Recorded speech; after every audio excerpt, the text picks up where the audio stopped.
میں عید کی نماز میں بھی لیاقت باغ شریک نہ ہو سکا، اور عید میں بھی لال حویلی میں ہی جو کچھ ہوا اس کی وجہ سے ہم تمام لوگ آج جمعے کی نماز کے بعد دارالعلوم تعلیم القرآن راجہ بازار سے مولانا اشرف علی صاحب کی قیادت میں نکلیں گے، اور یہ وہی جگہ ہے جہاں ہم ختم نبوت کے لیے بھی نکلا کرتے تھے۔ میری ساری قوم سے اپیل ہے کہ وہ آج جذبہ ایمانی کا ثبوت دیں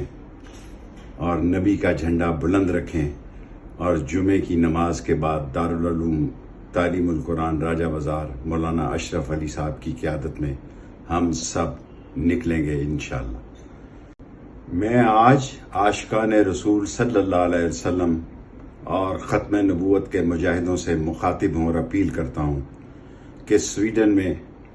قرآن کی بے حرمتی کے خلاف آج جوش، جذبے، ولولے، ہمت اور جذبہ ایمانی سے نکلیں اور نبی کا جھنڈا بلند کریں، کالا کالا رسول اللہ کا جھنڈا بلند کریں۔